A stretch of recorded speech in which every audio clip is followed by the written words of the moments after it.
It is a great honor to welcome an Ohio native originally and first time to Studio C and celebrating a brand new record called High Tides that just came out here for 2019, just like a week and a half ago. Please welcome Ms. Constance Hauman.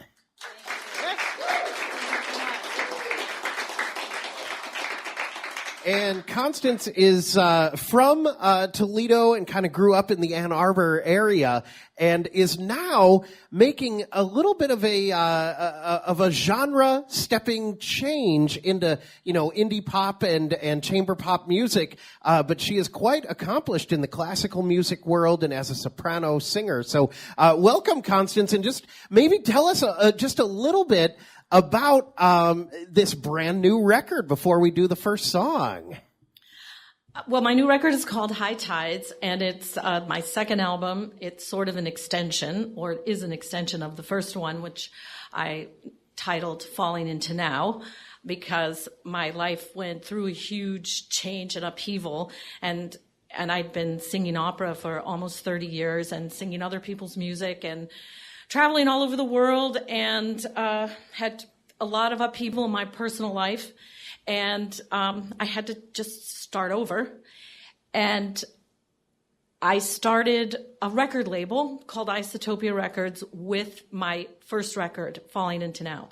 And then during the course of that record came out in 2015, I started a indie funk rock band called Miss Velvet and the Blue Wolf for a singer who had worked with me for many years, and I built a band around her and went to United Sound in Detroit, which was the home of George Clinton and Parliament Funkadelic, and recorded our record there with hopes that George would hear it and maybe we'd go on tour with him. So not only did he hear it, the record came out in October. It was the second release on Isotopia Records.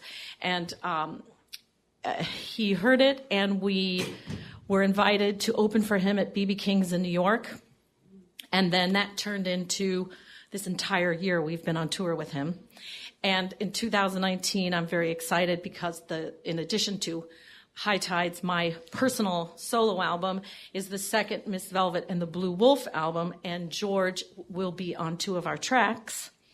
And his granddaughters also have a debut EP on my label, and I have several other artists. So 2019 is a really huge year from something that seemed impossible in 2011, when my life fell apart and I didn't know what I was going to do, that if anyone had told me that I'd be sitting here with all of you, I would never have believed it.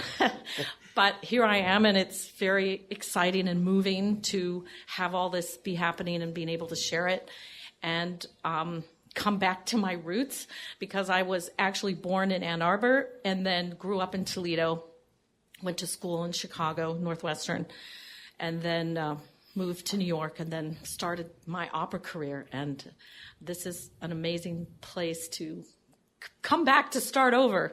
Yeah, in a way, how about that? And to celebrate. Yeah. Well, and congrats on all of this exciting stuff happening in the new High Tides record, which we'll hear the live performance from today. And I kind of want to make special note of the baby grand piano in Studio C. This has never happened before. We actually had a rental come in to bring in the baby grand, and maybe just first off, test this thing out. Kick the tires a little bit. Does this piano sound pretty good in here?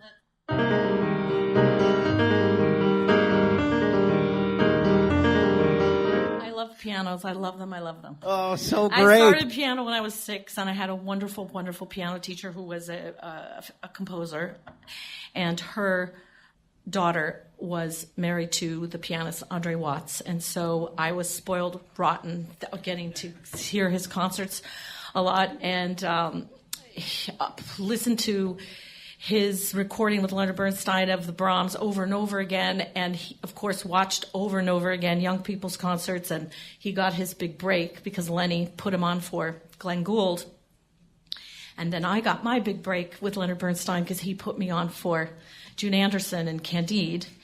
And I was able to move to New York because Andre had an apartment there. And after I was an apprentice with the Santa Fe Opera, I really wanted to move to New York. And my parents, of course, were afraid. And so Andre said I could stay, take care of his apartment. And my dad basically gave me a year to prove I could do it. And I was like, oh my God, I've got to make this happen. So I hit the pavement and got my first job with Texas Opera Theater, which was the extension of Houston Grand Opera. And then Andre's lease was up, and I kept the apartment. Wow. And then his personal life went through upheaval, and he already had 2 pianos, so I got to keep his piano. And so when my life fell apart, I started writing on his piano. So and I have a very unusual New Yorker story because I've lived in the same place for over 30 years. Yeah. And it's at 66th Street across from Lincoln Center, across from Avery Fisher, where he played with Bernstein. And then on 65th Street is now Leonard Bernstein Way. So, wow. Oh, man. I'm going to end my set with a song from my first album called Angels, because I think they're around. But I'm going to start with the title song from this album, High Tides. Yeah, this is Constance Hauman, our guest here in Studio C and on the Baby Grand in Studio C for the first time ever. And let's do that first song. Take it away.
be content just to find peace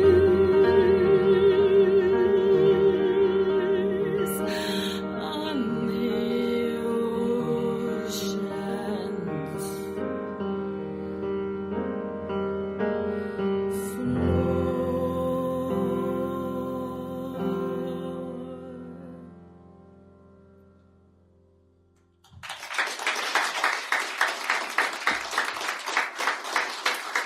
Thank you.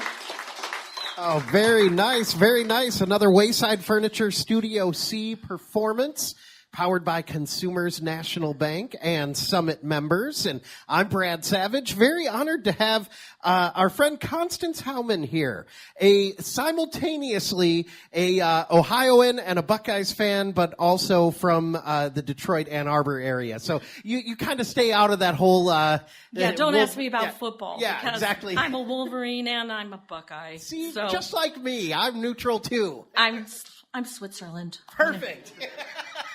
I But, stay out of it. And I kind of love the Midwest upbringing, the hometown story, and the New York success story, especially as a soprano and, moving to New York and everything.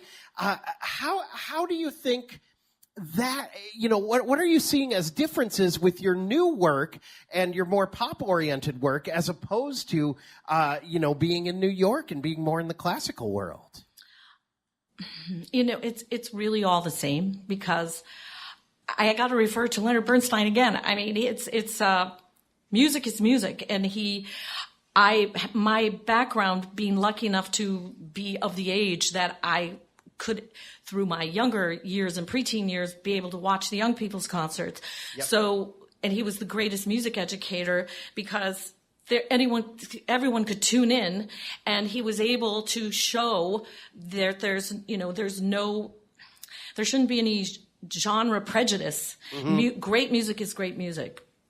I sort of fell into the classical thing, just started. As I said, started on piano and was in choirs and was very fortunate to go to a school with a wonderful music teacher. My mother was a singer, so that was an advantage, as she exposed me to wonderful music. My father loved soul and R&B and Earth, Yep. Wind and Fire, so I had that. And then I went to Interlochen Music Camp and ran away the night Yep. before because I didn't want to go. And when I got there, I was like, what was I thinking? I love this. And I turned into, wanting to go every summer, and was exposed to Gilbert and Sullivan operettas, and so did a lot of that in my teenage years. And then I won competitions, and then both my parents encouraged me to go to a university where I could also be well-rounded and not just like go to Juilliard. And I think they were still really afraid of New York, that to just go and study music. So that's why I ended up in Chicago. And that was great, because I love all kinds of music. And so I could go into the city and hear jazz and hear, Sun Ra, who I was crazy about. Oh, cool. Yep. And I was exposed to also George Schulte. So it was just an amazing time to be in Chicago. Yeah. And actually at Northwestern, I had done all this performing in high school, and suddenly at Northwestern, I wasn't really doing that much performing. So I would go because the undergrads, everything was deferred to graduate students. So I would go into Chicago and just start auditioning for things so that I could go somewhere else. And that's how I ended up as an apprentice with the Santa Fe Opera. And then that's how it opened up the doors to that I could, hey, Mom, Dad, I can go to New York. I know some people. Yeah, right. And wow. That's how that started. And then in New York, one of my first auditions was for a company, a very avant-garde company, because in the 80s, New York was really, really exciting. And everyone was there. RuPaul, Madonna had just arrived. I mean, it was very exciting, also in classical music. And there was a new avant-garde company that was started by the theater director, Joseph Papp, and a wonderful opera director named Eric Fraud. And it was called Opera at the Academy. And I auditioned for that. And we did crazy events at clubs like Studio 54, the Limelight, singing the Rigoletto Quartet, actually chained to Dobermans. Like rocked out. It was the beginning of a new way of looking at opera. Yeah. So that actually introduced me to all kinds of new theater directors who were going into opera. And that's really what boosted my career. And I was in the New York Times as, someone to watch, that type of thing. Oh, wow. But so really my opera beginning was very rock starry, in a cliche way. And that was the beginning of MTV. Right. Yep. And when I got my big break with Bernstein and he put me on, it was quite a story that's too long to tell, but if there had been social media, it might not have happened, because there were a lot of people who didn't think I could do it because I was unknown and I had never sung the role, and Lenny put total trust in me because he was great at just giving people chances and seeing what happens. And I had to basically audition in front of the television cameras, and I thought, okay, I'm never going to get this, but if I were Prince or Madonna, how would they do this? And and I stormed out and thought, they're never going to. And then they came running after me and said, okay, June Anderson isn't going to cancel, but if she does, you're going to go on. And then I had to say, well, I don't have anything to wear, because I was called literally out of the blue on 24 hours notice. And I had to rent what I wore. And actually a psychic predicted that I was going to have a moment of destiny with a conductor like Bernstein in a city like London, but I was wearing a blue dress. And I said, I don't wear blue. So when they called me and said, you're going to be the understudy, I said, I don't have anything to wear. They were like, oh my God. So they drove me to a dress hire shop, and in the window was a blue dress with a big slit up the front that was like very 80s actually in style, and something Madonna would have worn. I went, oh my God, that's my dress. And it was my dress. It fit, and you can see it on YouTube. That's my dress. And my gosh. It was really crazy. I love this. It's very related. Yeah, this is really neat. And I kind of like that special intersection that you're describing, between the pop world and new wave and all of that, and, and being in classical and opera singing. It's pretty cool. And, and then you merge those universes very well on the two new records as well.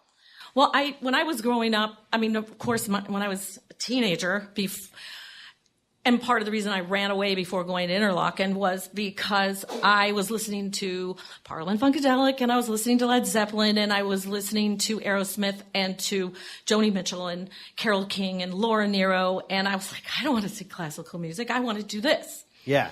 But I am so grateful for my entire career, because the composers that I've been able to emerge myself in have given me a language I didn't know I had. Mm-hmm. And it's just very moving to see, Lenny was right. It's all connected. And so then, to make it even crazier, now George Clinton, he's also at that same understanding and always has been.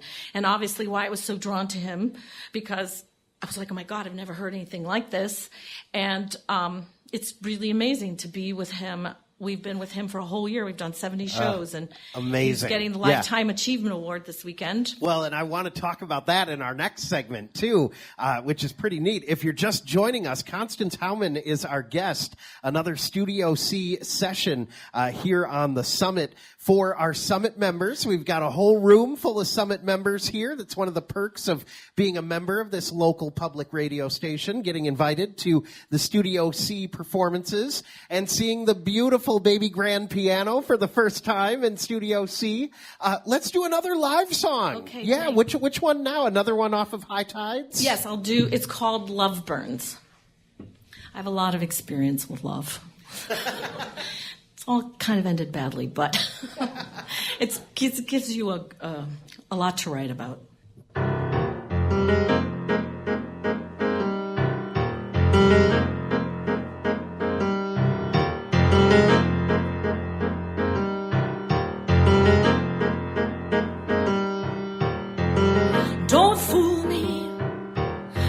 a liar when I smell one.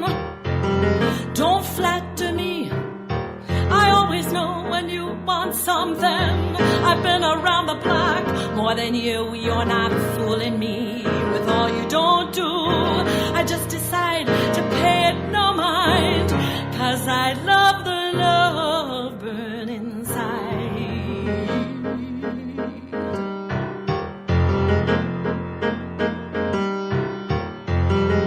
Don't walk on me. My back is stronger than your step. Don't promise me I'm good at breaking all the ones that I kept. I've played this game longer than you. You're not fooling me with all you don't do. I just decide to pay it no mind, 'cause I love the love burn inside.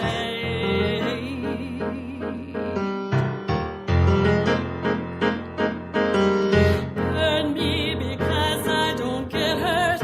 I've already been down there rolling in the dirt. Bleed me 'cause my blood gets transfused. It doesn't matter. Doesn't matter. It doesn't matter. It doesn't matter. It doesn't matter. 'Cause we're both, we are getting used.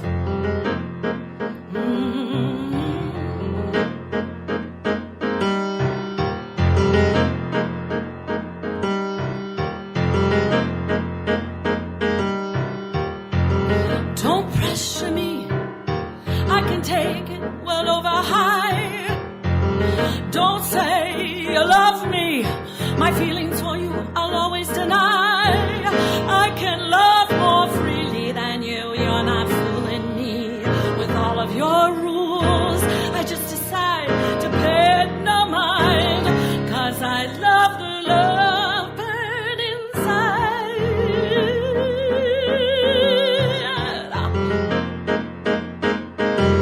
Burn me because I don't get hurt. I've already been down there rolling in the dirt. Bleed me 'cause my blood gets transfused. It doesn't matter. Doesn't matter. It doesn't matter. It doesn't matter. It doesn't matter. 'Cause we're both, we're getting used.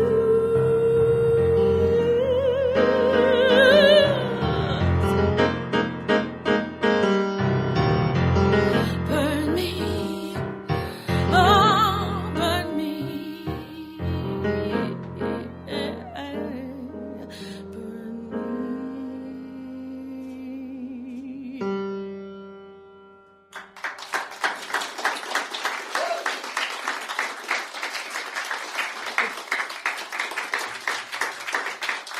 Celebrating the new record, High Tides. Constance Hauman is our guest for a live Studio C performance here on the Summit.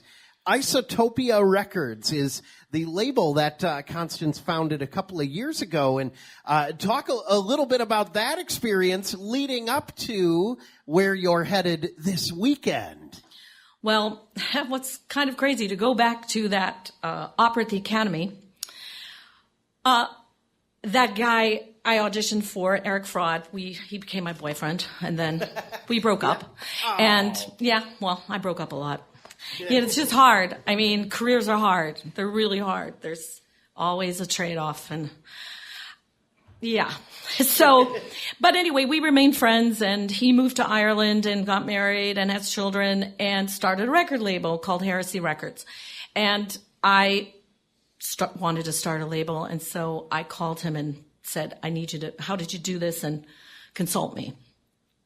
So basically what happened was then we merged and we're partner labels. So it's very cool because Heresy Records does Baroque and world music and classical, and then my side does electronic, pop, jazz, funk. You know, we share. ideas. And basically, it's interesting too because we really believe passionately in packaging, and him being a director and me, I've been, my career, we're both very theatrical. And so it's a way to create packaging for that keeps that theatricality going and also can keep hopefully inspiring people to buy the physical product and continue the tactile experience of listening to music. And so Heresy Records and Isotopia Records are a team. And I came up with the name Isotopia basically working on Falling Into Now with my drummer, and we recorded the whole thing in my apartment, and then he would record his drums in his apartment, and then we merged it together on the tracks. And I thought, okay, it's two charged particles creating a utopia. So that's how I came up with Isotopia, the name. Perfect. And heresy speaks for itself. Right. So you can be a heretic or an isotopian. Yeah. Well, and now this new adventure is going to take you to the Grammy Awards this weekend. Yes, because George Clinton is getting the Lifetime Achievement Award. Yep. And got to be there. Wow. Because I knew it. I predicted. I kept telling him, you're going to get it this year. And he's like, they're going to give it to me. They're going to give it to dead people. And which is my favorite thing he said. And he's getting it. But the real big ceremony is May 11th. Okay. Because that's when they will actually perform with Black Sabbath and everyone else, all the Lifetime Achievement winners. Oh, wow. But this weekend, obviously, he'll be there. And a lot of the P-Funk members will be there. Yep. They played here in Akron 2 summers ago. Yeah. It was there were like 14 people in the band on stage. And there's 22, I'm pretty sure, all of them when they're traveling. And then our band, Miss Velvet and the Blue Wolf, is 8. So we're an army when we show up somewhere. Do you take over a hotel then, like each city? It's pretty ridiculous. Oh, man. But we may be playing around here again because the One Nation Under the Groove tour was just announced in Rolling Stone 2 days ago. And we're in the lineup with Dumpsta Funk and Galactic and George. Yep. And there'll be surprise guests in different cities. Yep. We're playing Central Park. We're playing the Greek Theater in LA, and I know we're playing in Cincinnati at the Riverfront, but there'll be other dates. It's just fantastic!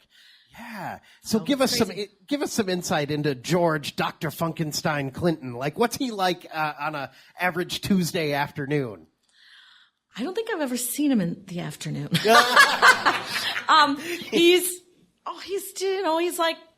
like Santa Claus. I mean, we all just see, and everyone in the band, we've all been, P-Funk freaks and fans. So, we still just grab each other and go, oh my God, do you believe it? I mean, because it's just unbelievable. And there's a lot of varied ages in the band, but all of them, our bass player, guitar player, the drummer, the singer, it's like we are just completely in awe of them. Yeah. And Red Hot Chili Peppers, of course, was started by George. And I took the band to United Sound in Detroit because I knew it existed. And I wanted to get everyone out of New York to push us to another level. Yep. And United Sound had pretty much been closed. It was a museum in a way, a museum, but not a lot was going on. And the legendary Studio A was closed. Yep. Basically, there wasn't even a console in there. But from recording my album at home and then all the, the kids in the band who do production as well, I thought, okay, let's just try to rebuild the studio using interfaces and software that imitates preamps, because they had a few preamps. I mean, I won't get into the whole audio geek part of it. Right. It's fun, though. But I knew the room, Studio A, was built by Jimmy Vitti, who I actually came across. I knew his name from the back of all the recordings because he recorded all of George's live records. He was a sound engineer in LA and for MGM and built a lot of sound studios there. And I have a one-woman show called Exiles in Paradise, which is about the composers that fled Europe and opera and operetta composers that ended up in LA writing for the movie studios. So even though he wasn't of that era, that's how I realized, oh, it's the same Jimmy Vitti. And he built Studio A in a classical way.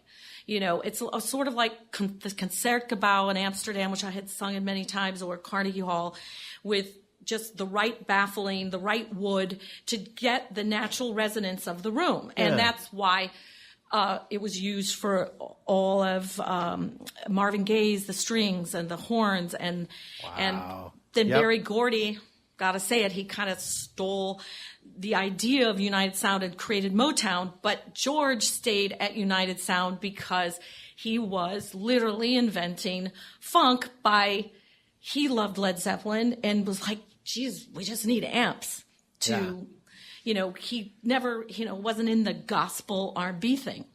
Yeah. So United Sound became the home really for funk. And then, of course, Earth, Wind, and Fire recorded there in Fifth Dimension because of the natural room sound you could get for the horns and the strings.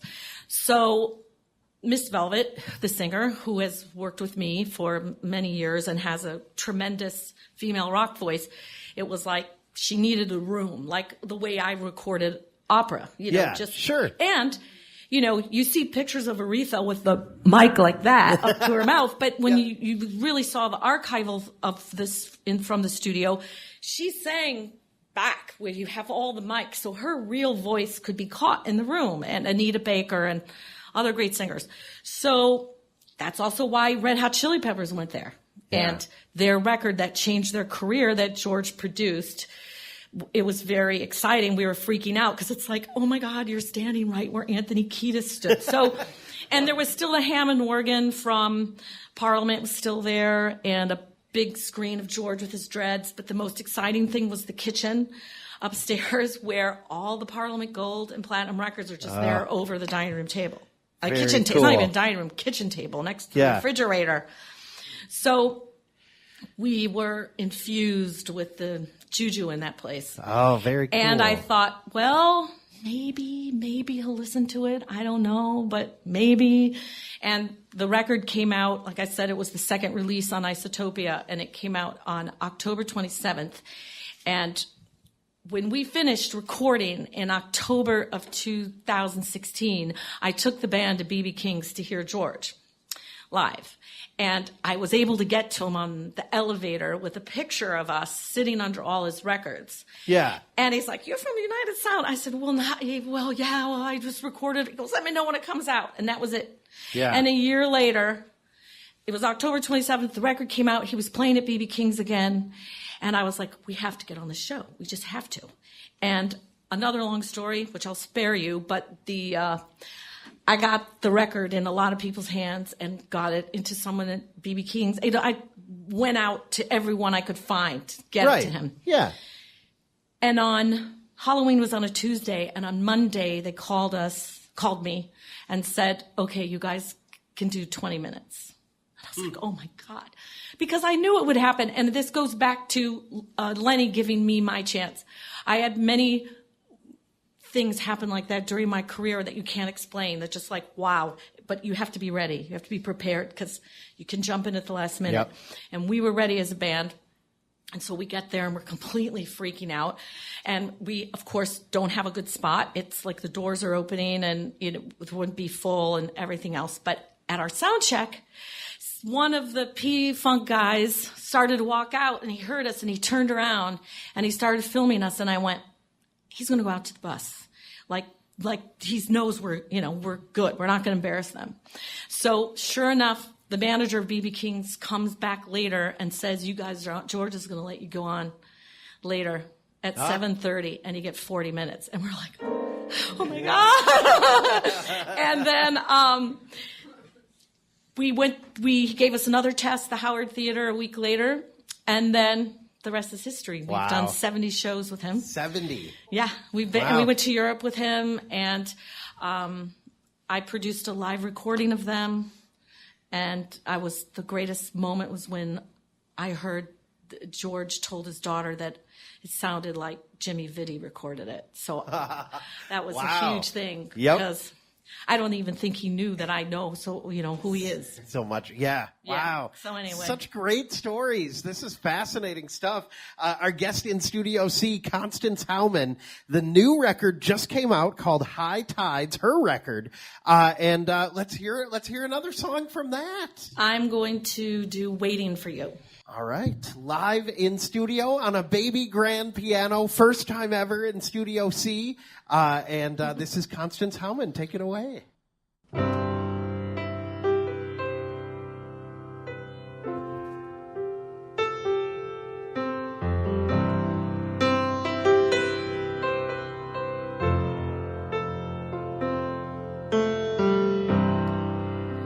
grass is always greener when there's restlessness inside. We're all meant to be dreamers. That's why the stars don't lie.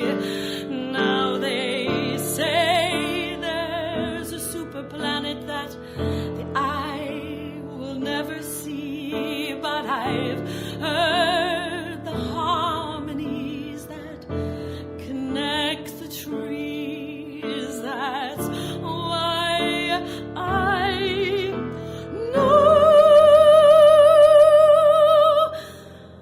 I was waiting for you.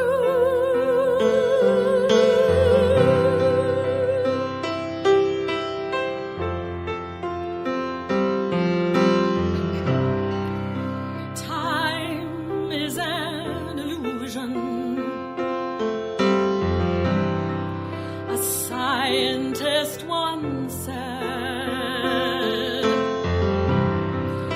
home is where the heart is. That's never left my head. And there were times I couldn't see the forest through the trees, and the pain and the beauty of life brought me to my knees. That's why I know I was waiting for you, waiting for you. All the world's a stage. A playwright once said, we're actors on his stage. That's why you can change life every day. And there were times I listened to negativity, but now all I believe in is electricity. That's why I know I was waiting for you, waiting for you, waiting for you, waiting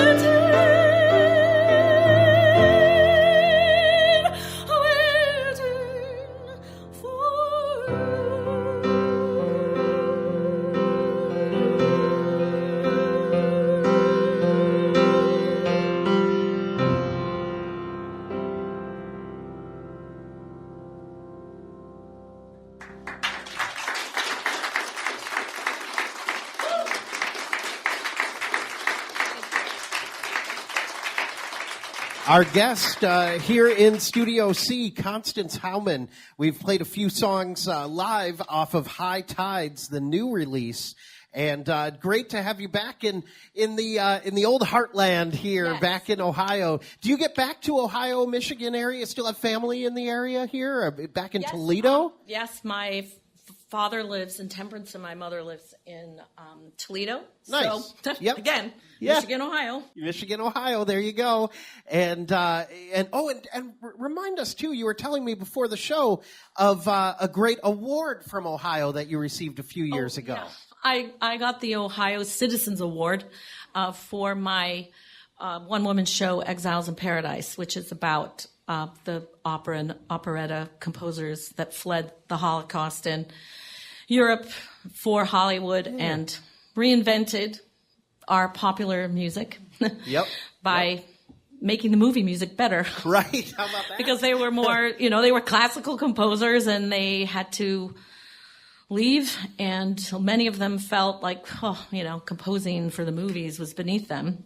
Right. But from that was born great songs for Judy Garland and Deanna Durbin and the beginning of pop songs and the beginning of, they were the composers that added jazz into the movies, because when they fled Berlin and Vienna and Munich and everywhere, they ended up in Paris. And that's where so many of the great black musicians had to flee our country. And they all merged and came to LA with an amazing palette of musical language, and now excited with jazz. And they brought that into the movies and really created our classical music, created the pop, our popular culture. Yeah. So it's all tied together. It's all tied together, like we've been saying. It's just music. Yeah. Well, and we've played here, I'd say the song of yours that we've played most on the station is Angels. So I'm hoping you might be able to close out with that one and just give us a little perspective on Angels. Angels, I wrote a lot of these songs in both albums in Paris, where I lived a long time too. And Angels, I actually wrote the lyrics on a vomit bag of the airplane. Because it just came to me. I'd come up with a chord progression. I had come up with this riff, and I was flying back from Paris to New York. I think that was it. Maybe it was the other way. And sometimes when I get hit with lyrics, it's like just like a wash. Like I have to stop what I'm doing. And I think it describes, it's a song that describes what happened to me, which was, I'd played all these different roles on the stage and in my personal life, and I just sort of took it for granted that I was a musician and a singer, and I don't want to get emotional, but that I had to just be stripped of everything and realize that all I wanted was music and to appreciate it. So, wow. So I'll sing Angels because they're around.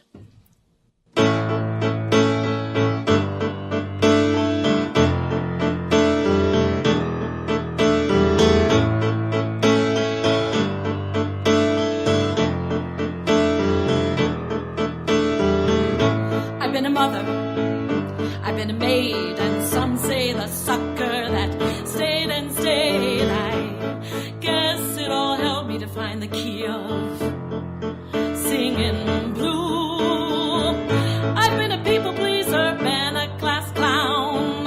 I've been so low I thought I would drown. I guess it all helped me to find the key of singing blue. Somehow the angels knew after the fall there would be only you. Hey, I love those angels.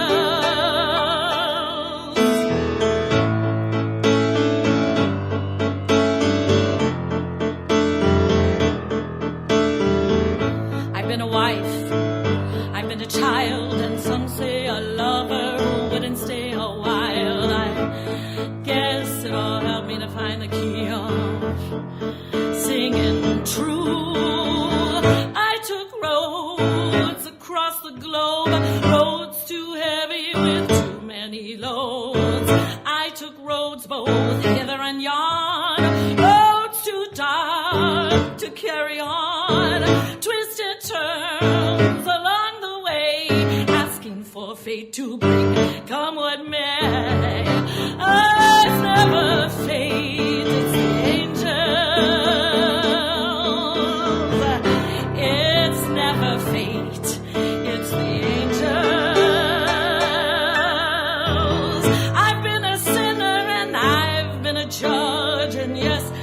afraid to admit all I fudged, but I guess it all helped me to find here in you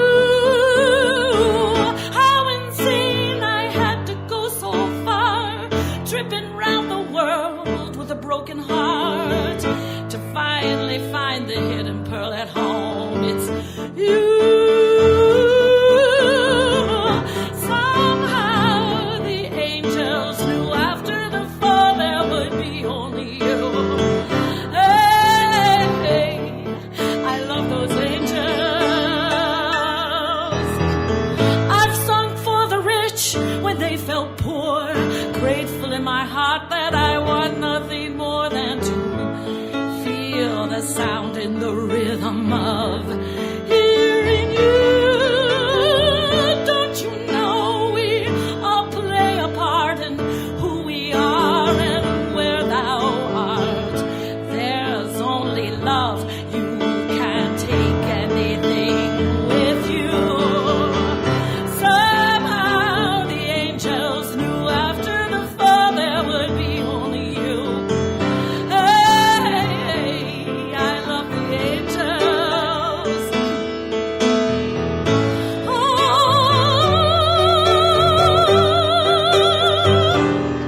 I hear those angels calling me. All you gotta do is let those angels sing to you.